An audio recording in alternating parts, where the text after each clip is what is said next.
Bon matin, tout le monde. J'espère que vous allez bien. Mon Dieu, je t'approche, hein? J'espère. Attendez un peu, tabarouette. Bon, demain, ça va être là. J'espère que vous avez passé un bon week-end, que vous avez eu du plaisir et que vous avez profité un petit peu du dehors, même si il faisait froid. Un matin, c'est pas un café, c'est un petit bouillon avec. Je me fais ça souvent avec du, euh, du poulet, puis je mets des oignons, puis même un paquet d'affaires là-dedans, puis je garde mon bouillon après ça. Puis j'aime ça me faire ça. Là. Quand il fait frais de même, là, café c'est correct. Des fois du salé, ça fait du bien aussi. Fait que le matin, je suis le plus salé. On commence avec la météo un matin, en ce 1er février. Moins 21, soleil, le vent est est-nord-est 1 km/h ici dans Laurentides. Levé 7h24, couché 5h02. La pression barométrique est à 9,96. N'oubliez pas mon plateau, moi ici c'est 9,88. Fait que je suis vraiment au-dessus. Fait qu'il va faire beau toute la journée. Puis le best fishing hunting time est de 2h37 à 4h37. Avant de commencer, je vais faire une salutation spéciale à... je ne mettrai pas ça là, parce que ça va faire des gaffes. Mais je vais faire une salutation spéciale à Jean. C'est un travailleur de l'aviation, avec tout ce qui se passe, il dit Steph, il dit c'est pas drôle pour nous autres, donc les pilotes, les agents de bord, les mécanos qui sont sans emploi présentement à cause des restrictions gouvernementales, ben on est avec vous autres. Ça devrait pas durer trop longtemps, on espère que ça va se placer assez vite, puis soyez patients, maudit que c'est de la boîte cette affaire-là, mais on est vraiment avec vous autres. Hey, je vais vous parler de quoi? Hier, là, ça a été long avant que je puisse mettre mon jazz, hein? Puis, c'est à cause des internets. Je niaise quand je dis ça, c'est à cause d'Internet. Nous autres, dans la région, puis ils disent que je pense, c'est 400 000 ou 500 000 personnes qui ne sont pas encore branchées sur Internet comme nous autres. C'est vraiment à flic à flac. Là. Je vous le dis, là, c'est vraiment monté sur le top d'un sapin. C'est vraiment ça. Là. OK? Puis, c'est à cause de Bell Canada. Bell veut garder le monopole, puis il donne de la misère à tout le monde. Tous les budgets sont passés, tout est fait, sont venus checker, tout est là. Bell retient. Bell retient, ils veulent pas. Ils veulent pas de lâcher le monopole. Tu sais, ils ont eu le monopole longtemps avec les téléphones. La compétition est arrivée. Mais tu te feras pas aimer ben si tu fais chier le monde de même, ça, c'est pas vrai, là. C'est vraiment pas vrai. Fait que s'il y a du monde qui, en tout cas, je sais pas comment est-ce qu'on peut faire pour faire que ça avance plus vite, mais toutes les municipalités ici, ils parlent de ça. Donc, ça fait du bien d'en parler un peu. Une autre affaire que je veux vous parler, hey, quand vous me rencontrez, là, déjà qu'on voit pas ben de monde, puis déjà qu'on voit pas ben d'affaires, si vous me voyez en quelque part comme en fin de semaine, je suis allé en ski, je suis allé reconduire ma blonde en ski, puis il y a un gars, hey Steph, comment? Ah, Stick, viens me parler. S'il vous plaît, viens me parler. J'aime ça, jaser avec ma gang, mais être capable de jaser avec d'autres mondes, ça serait inquiète-toi pas, rester à 2 mètres. Inquiète-toi pas. Mais gênez-vous vraiment pas. Ça me fait vraiment plaisir. J'ai vraiment. On est passionné, fait que c'est pas plus que ça, mais gênez-vous vraiment pas. Surtout pas là, avec ce qui se passe, ça fait du bien de parler à du monde. Une autre affaire, je fais des tests. Quand il fait froid de main, c'est un bon temps pour faire des tests de vêtements. Fait que là, j'ai plein de vêtements que j'ai achetés au début de la saison, pendant la saison.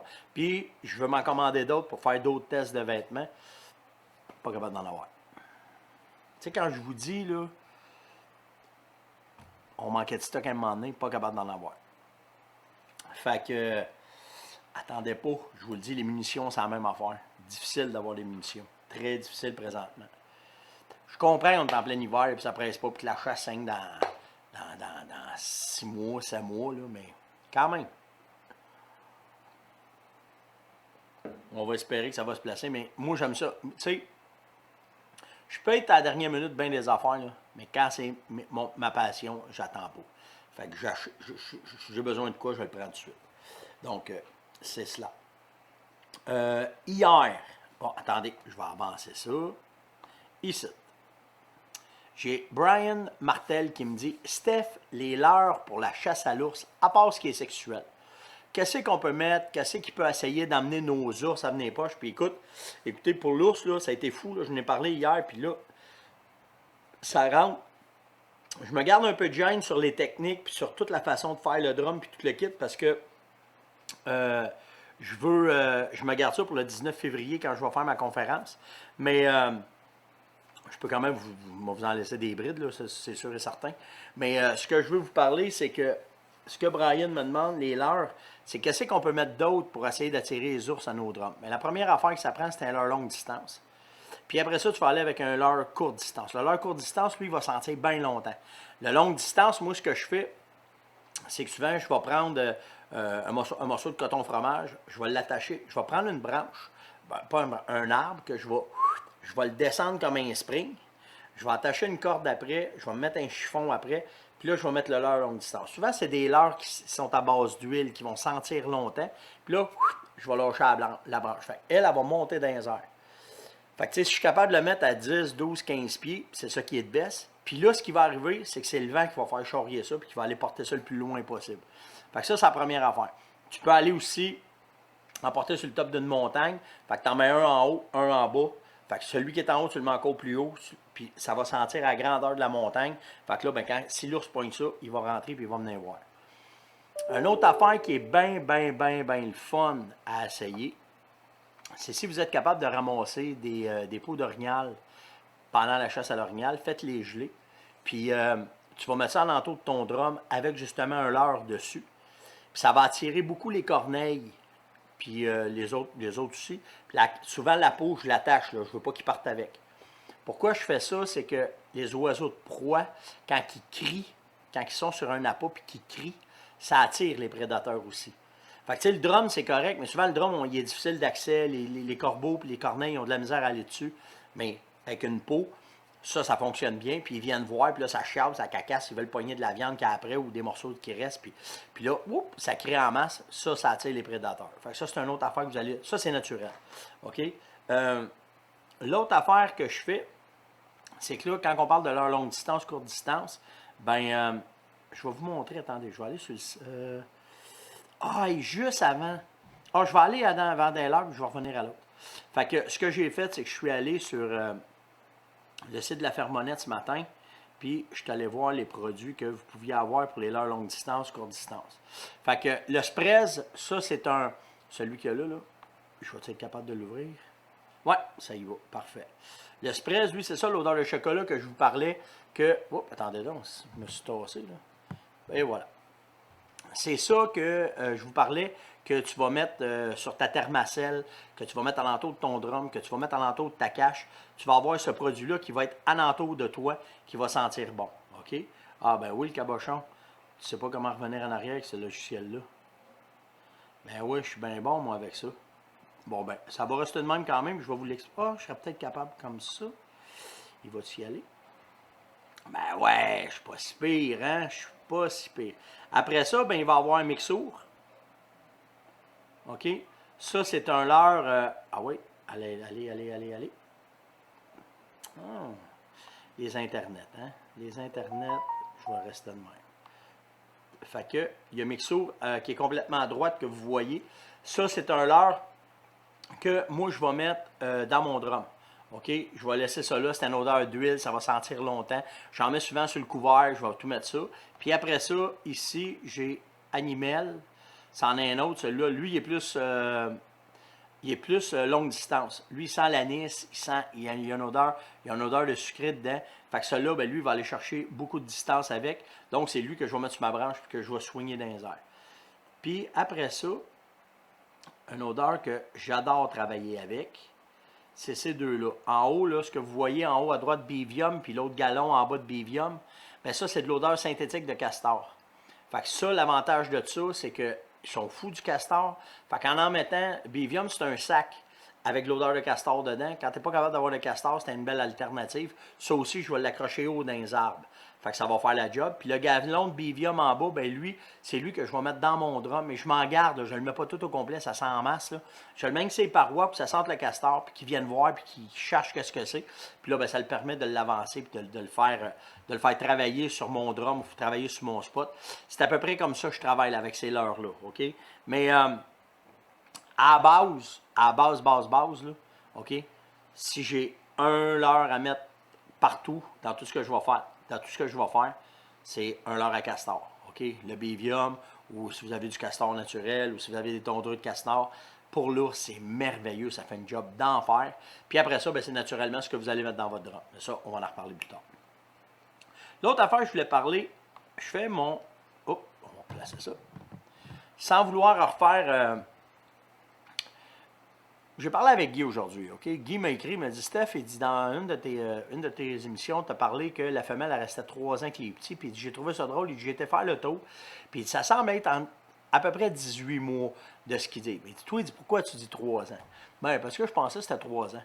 Parce que dans ce que moi, je voyais les ours grossir, je pensais qu'il restait avec pendant 3 années. Puis c'est drôle parce que j'ai eu la même discussion avec Serge Dapra de la pourvoirie du Lac-Suzy. Puis lui aussi il me disait 2 ans. Mais c'est possible entre 2 et 3 ans.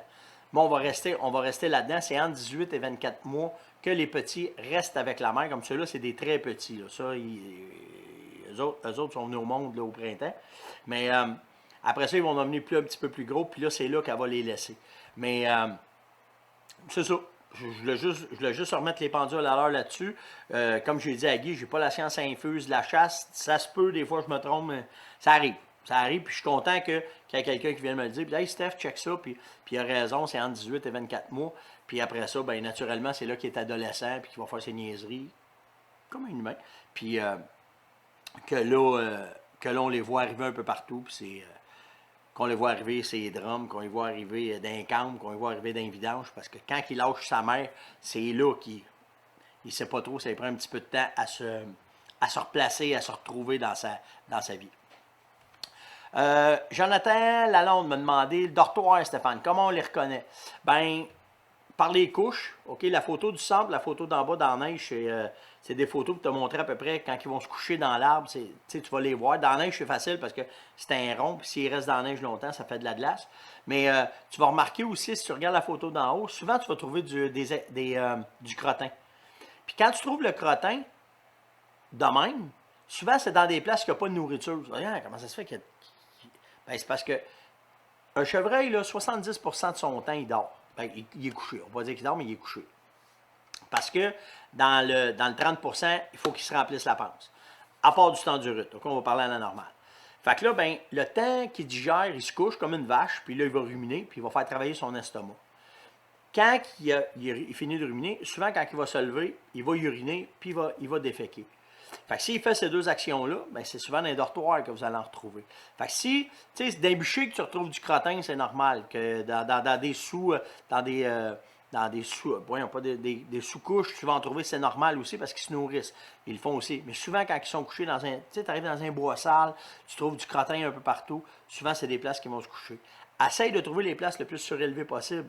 Parce que lui, il essaye tout le temps d'être capable de contrôler avec son nez qu'est-ce qui peut arriver, puis comment est-ce que, tu sais, le danger de la prédation qui peut arriver.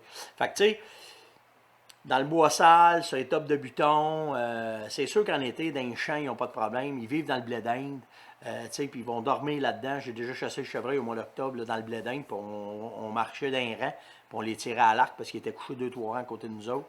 Mais majoritairement, c'est quand tu vas trouver des excréments dans un endroit dense, ou est-ce que, puis si tu es capable de déceler les couches, bien là, c'est encore mieux. Mais c'est à peu près ça. Mais ça part tout le temps de la même affaire. Check tes transitions, suis tes transitions. Puis quand tu commences à voir que ça surélevé un peu, tu rentres dans le bois sale, tu vas voir. Tu sais, des fois, une fois que tu vois le bain, tu sais, ça se place tout le temps pour se protéger. Fait qu'il faut que tu essaies de penser comme eux autres, de voir comme eux autres. Puis là, ben, tu vas venir à bout d'être capable de les déceler ou de comment ils vont se cacher. Hier, j'ai eu une bonne discussion avec, je dirais pas, j'ai pas pris son nom, je me souviens pas c'était qui, mais il me parlait des cartes, Je vais juste tasser ça, parce que j'ai besoin de tout voir. Là. Il me parlait des cartes disponibles, puis la différence avec les cartes TrackMap. Celle de gauche, c'est les cartes que vous pouvez avoir un peu partout. Souvent, le ministère va vous donner ça si vous allez à CEPAC. C'est des cartes topographiques, là, OK? Avec un petit peu plus de renseignements. Mais si vous regardez comme il faut, la différence avec la carte TrackMap, tout de suite, tu sais où il faut que tu ailles voir. OK? Ce qui est en orange, c'est du bois franc. Ce qui est en jaune, c'est un mix de deux sortes de forêts ensemble. Puis s'il y a du vert qui vient toucher à ça, avec un autre teinte de vert, bien là, c'est signe qu'il y a de quoi qui se passe. Là. Fait que, si vous regardez le petit lac bleu, il s'appelle le lac pluvial. Là. OK, si vous regardez la carte TrackMap à droite, c'est le plus gros rond bleu que vous avez dedans. Ben, regardez juste un petit peu au nord-ouest. OK? Regardez qu'est-ce que ça a l'air. Non, c'est nord-est, excusez. Nord-est, qu'est-ce que ça a l'air? Mais cette page de bois où il y a les deux petits lacs dedans avec du vert, du jaune, du vert, il faut aller voir ça. La même affaire, ce qui est au nord directement du lac pluvial, la tache jaune avec du rose dedans puis du vert avec le chemin qui est proche, il faut aller voir ça. Fait que la carte, elle, de cette façon-là, qui est très, très imagée, moi, c'est ce que j'aime de ces cartes-là, c'est que tu ne perds pas ton temps à essayer comparativement à l'autre carte, qu'il y ait un peu de vert, du jaune pâle, du jaune. Tu sais, c'est toutes pas mal les mêmes couleurs. Puis là, ben, tu dis, ben, si tu m'as rentré dans le bois, on va aller voir. Mais celle-là, celle de TrackMap, par exemple, vous avez les définitions de bois bien faciles. Vous voyez les transitions. Tu sais, les transitions, c'est quand deux couleurs se touchent. Fait qu'il y en a-tu des transitions? Puis si vous allez encore un petit peu au nord-ouest de la carte, là, où est-ce que c'est vert pâle, là, vert fluo, là, OK? Il y a des petits points rouges en haut. Bien, ça, c'est une transition solide qu'il y a là. Fait qu'il faut absolument que tu ailles voir qu'est-ce qui se passe là. Puis tu as des bonnes chances qu'avec l'eau qu'il y a là, puis tout ce qu'il y a là, qu'il y ait du chevreuil là-dedans. En plus, c'est sur un flanc de montagne. Fait que tu as pas mal tout. Tu sais, si vous regardez là, la carte de gauche, où est-ce que c'est. Il y a les deux petits lacs, puis en haut, c'est marqué 440, puis en bas, 390. Là. La tache verte qu'il y a là, c'est la même tache verte fluo que vous voyez dans TrackMap. Fait que, tu sais, quand vous faites l'analyse de vos cartes, quand vous faites l'analyse, ces cartes-là vont vous sauver énormément de temps, puis tout de suite, tu t'en vas voir quelque chose. Ça ne veut pas dire que dans l'orange, tu ne trouveras pas de quoi, là. Parce qu'il peut y avoir des sous-étages, tu peux avoir de la bouffe en masse, mais ça, c'est un territoire dans 10 S. OK? Mais c'est dans la réserve Papineau-Labelle, c'est pas compliqué, là. Fait que, tu sais, au moins, tu ne perds pas ton temps. Là, tu as déjà de quoi à partir. Fait que, tu sais, supporte ton GPS, tu as ces cartes-là dedans, tu les as déjà. Moi, j'ai tout le temps les deux. J'ai mes cartes de terrain, puis mes cartes dans mon GPS. Fait que tout de suite, plan A, plan B, plan C, plan D, puis boum, boum, boum. Plan A, plan B, plan C, plan D. Ouais, c'est ça. Boum, boum, boum. Puis là, tu es capable de commencer. OK, on s'en va voir ça, on s'en va voir ça, on va tout marcher ça. Puis là, on arrive avec des stratégies, puis on est prêt à se mettre à chasser. Fait que c'est un bon moyen, facile et efficace comparativement à ce qui existe sur le marché ou qu'est-ce que vous pouvez avoir, là, des anciennes cartes topographiques. Bien, ça, au moins, ça va faire collinement la job. Après, j'ai Guy Pelletier qui m'a demandé l'espérance de vie du chevreuil et l'espérance de vie d'un orignal, c'est quoi? Ben, tu as des chevreuils qui ont vécu jusqu'à 12 ans, tu as des orignaux qui ont vécu jusqu'à 18 ans, OK, qui ont été répertoriés. En moyenne, un chevreuil, ça va vivre à l'état sauvage 8 ans, 9 ans maximum. Un orignal, à peu près 12 ans. C'est à peu près ça, la longévité de vie qu'ils vont avoir. Tout dépendant de la prédation, tout dépendant du stress dans le troupeau. Tu sais, il y a beaucoup d'impondérables, tout dépendant des hivers. Tu sais, il y a beaucoup d'impondérables. Mais si tout est parfait, c'est à peu près c'est là-dedans que ça va jouer de la misère le matin. C'est là, on prend une petite gorgée. C'est là-dedans que ça va jouer, puis tes âges vont jouer là-dedans. Les femelles, c'est un petit peu plus. Je me fie à mes femelles, ouais, ça a même en faire pas mal. Ça a même en faire pas mal. Mais même, je vous dirais que les femelles chez nous ont vécu plus longtemps, fait que. Tout dépendant de comment ils sont maganés, c'est tout le temps ça qui fait la différence, mais j'espère que ça répond. Puis sa deuxième question, c'était comment on fait pour différencier un veau d'une mère? Bien, l'image d'en haut, c'est les images du ministère. C'est ça que le ministère donne dans les règlements. Fait que, tu sais, la tête d'une femelle comparativement à la tête d'un veau, c'est super facile à voir. Il y a tout le temps la tache vulvaire en arrière d'une femelle orignale que vous ne pouvez pas manquer, qui est vraiment blanche, puis qui prouve que c'est une femelle, tandis que le veau, lui, ne l'a pas. Puis la photo d'en bas, bien, vous avez les deux. C'est sûr, si le veau rentrer tout seul, mais tu sais, la tête courte, ça ment pas. Les petites oreilles, ça ment pas. Puis après ça, ben, si t'es pas certain, let it go. C'est pas plus grave que ça. Laisse-les aller.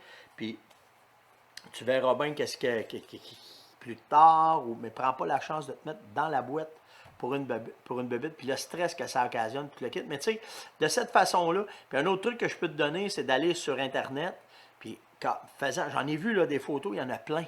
Fait que tu sais, en les regardant, en visionnant, ça va s'imprégner dans ton cerveau. Puis là, ben, à un moment donné, en rentrant en forêt, ben, ça devient comme un deuxième réflexe de bien identifier. Mais tu sais, le nez court, ça ment pas. C'est la même affaire que le chevreuil aussi. Hein. Les nez courts, les oreilles rondes, des petites têtes. Ben là, à partir de là, tu peux pas ben te tromper. Après ça, j'ai mis une affaire, je sais pas c'est quoi. J'ai Christopher Leclerc qui me demande... ah oui, c'est bon ça. Laisser des odeurs humaines sur un appât pour l'ours, c'est-tu bon, c'est-tu pas bon, qu'est-ce que tu en penses? Parce que la technique qui est référée là-dedans, c'est que il y a des gars, ce qu'ils vont faire, c'est qu'ils vont faire des appâts d'ours, puis ils vont laisser des t-shirts qu'ils ont travaillé avec pour que ça sente le gars.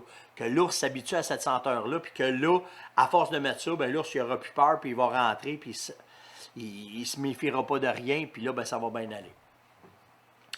Ça peut marcher avec des ours juvéniles, des jeunes ours, mais par expérience, les ours qui ont de l'expérience, ils vont tout le temps, la même affaire qu'un chevreuil, ils vont venir faire un tour, puis ils vont venir sentir qu'est-ce qui se passe. Ils vont checker le mouvement. Si ça sent trop l'homme, ça les rend sénères, ils vont rentrer de nuit. Je vous parle des gros, là. Je parle des gros ours. Je parle pas des ours qui n'ont pas d'expérience. Mais tu sais, c'est à même titre qu'un spike ou d'un jeune orignal, ils sont plus faciles à déjouer sur le cadre, ils sont plus faciles à déjouer dans les appâts. L'ours, c'est la même affaire. La même chose. Les gros ours, quand il y a trop d'indices, ils deviennent méfiants. Ils vont rentrer de nuit, ils vont venir voir, ils vont regarder dans la cache si ça bouge. Fait que là, ben, t'es fait. Fait que tu sais, c'est une bonne technique. Moi, j'aime pas ça faire ça.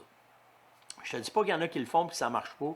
Moi, j'aime pas ça faire ça. J'aime ça arriver d'une place où c'est vraiment neutre, c'est vraiment rien passé. Puis de cette façon-là, au moins, je me garantis un endroit où est-ce que je ne laisserai pas de traces, je ne laisserai pas d'indices, puis là, le gibier va rentrer. Déjà qu'il faut qu'il rentre sur un appât qui n'est pas naturel, ben moi, je vais essayer de me tenir bien peinard avec mon contrôle des odeurs, ma hauteur, si je vais me mettre du cover scent, tantôt je vous parlais, le spray au chocolat, je vais mettre ça pour essayer de couvrir le maximum d'odeurs pour que l'ours qui va rentrer, il n'y aura pas de problème. Il y a un ours, le premier gros ours que j'ai fait tuer à Yann, on était ensemble, là, puis cette place-là, il n'y avait pas eu de chasseur, ça faisait bien longtemps. Puis on faisait le tour de nos caméras pour voir la grosseur des ours. Puis c'est direct ça qui est arrivé. Quand on le regardait à la caméra, il y en avait un gros qui était venu à la veille. Fait qu'il m'a dit, qu'est-ce qu'on fait? Je décide, ben, j'aimerais ça l'essayer. Je suis parfait. Mais on était hyper proches. Là. Je vous le dis, là, une largeur de chemin. Pas plus que ça, OK? Ah, mettons peut-être 5 mètres là, au bord du chemin, là, mais pas plus que ça. Puis on s'était mis de l'odeur, puis il y a un premier ours qui avait rentré, il était pas super, un jeune juvénile, on l'a regardé, on l'a filmé, c'était vraiment cool. Puis après ça, il s'est poussé, j'ai dit prépare-toi. Tout de suite, il s'est préparé. Puis là, l'ours, il a sorti égal à nous autres, parce qu'il y avait comme une butte. Il a sorti égal à nous autres, puis il s'est approché comme ça. Il a descendu, mais il regardait tout le temps dans la cache. Mais là, Yann était épaulé, puis moi, j'avais la caméra. Puis tout de suite, j'ai dit, attends pas, tu sais. Moi, mais je tire où, tu sais, dans le front. Il était proche, là. Je vous le dis, c'était une affaire de 15 mètres. Il a soigné le pruneau dans le front, puis ça s'est fini là. Puis c'était son plus gros ours à vie. C'était un ours de 280 livres. Ah non, même, je pense qu'il était plus gros que ça. D'un 300 livres. Fait que, tu sais, bien contrôler ses odeurs, je vais bien plus préconiser ça que qu'est-ce qu'il y a là. Puis, tu sais, dans n'importe quel chat, je suis pareil. Tu sais, il y en a qui vont dire, ah, moi, je fume, moi, je fais ça. C'est correct. Mais si tu veux être récurrent, si tu veux récolter année après année, tu veux être capable de voir des comportements, des affaires la même, tu contrôles le vent, tu contrôles ton odeur humaine, puis comme ça, ben, tu vas pouvoir bien te débrouiller. C'est ce qui conclut ce matin notre jazz du 1er février. Hier, j'ai parlé avec les gars du salon virtuel de la pourvoirie. Ça va être quelque chose. Je vous le dis, les gars travaillent d'arrache-pied. C'est le fun de voir ça.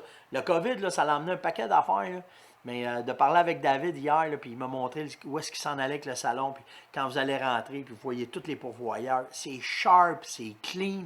Puis les pourvoyeurs vont être là. Puis si tu cliques, mettons, puis le pourvoyeur il n'est pas là, il y a une vidéo explicative le temps qu'il arrive. Ça va être vraiment sharp. moi, de mon côté, je me promets bien avec Yann qu'on va passer les 3 jours devant notre écran d'ordinateur à vous attendre, à jaser avec vous autres, à parler avec vous autres. Puis l'affaire des rendez-vous, David il me dit ah, Steph, tu t'embarques dans une affaire, tu sais pas comment ça va aller. Il dit moi, je te conseille bien plus d'inviter les gens à venir, puis tu seras là. Fait que c'est ça qu'on va faire. On va faire ça simple. Vous arrivez, on va vous voir arriver, soit qu'on vous parle en chattant, ou bien tout de suite, on va activer vos caméras, puis là, on va se ramasser tout le monde ensemble, puis là, on va pouvoir jaser. Je vais avoir des produits en démonstration, on va faire des tirages à tous les jours, puis peut-être 2 tirages par jour, même pour vous remercier, puis vous encourager, puis à venir faire un tour, à venir jaser avec nous autres. Fait que je pense que ça va être une maudite belle activité. En tout cas, je suis très, très, très excité de voir cette plateforme-là. Je ne pensais pas que cette plateforme-là donnerait ça. Hier, on est allé voir les stats. Écoute, il va faire rentrer pas loin de 50. Il y a des. Parce qu'avec le net, on est capable de taguer notre monde puis de les inviter. Puis c'est des centaines, ben, je vais vous dire des milliers de personnes qui sont taguées en même temps, qui vont pouvoir venir voir. Fait que je pense que ça va être un beau succès. En tout cas, moi, je vais être là. Vous autres, vous déciderez, mais moi, je vais être là puis on va triper ce week-end-là. De toute façon, s'il y a de quoi, s'il n'y en a pas là, on va gamer. On va se poigner un jeu de chasse puis on jouera à la chasse le temps que vous allez venir nous voir. Fait que j'ai passé à travers tous mes sujets. Je veux juste être certain. Mais voilà, c'est fait. Hey, merci de liker, partager, laisser des commentaires. Vous commencez à vous promener sur toutes les plateformes. Vous allez sur YouTube, vous allez sur La Ferme Monette. La Ferme Monette, il y a eu un boom écœurant parce que vous aimez ça, parce qu'il n'y a pas de publicité. C'est simple, vous rentrez sur www.fermonette.com. Tout est là. Faites juste rentrer, puis le vidéo, il est là tout de suite. On travaille fort pour vous les mettre de bonne heure le matin. Pardon. Mon petit jus le matin. Mais tout ça pour vous dire qu'on travaille fort. On essaie de vous rendre ça cool, vraiment agréable, puis vous nous le remettez au centuple. Ça, c'est vraiment cool. Mais gênez-vous pas. Likez, partagez. Si vous êtes sur Facebook, si vous êtes à Ferme Monette, n'importe quoi.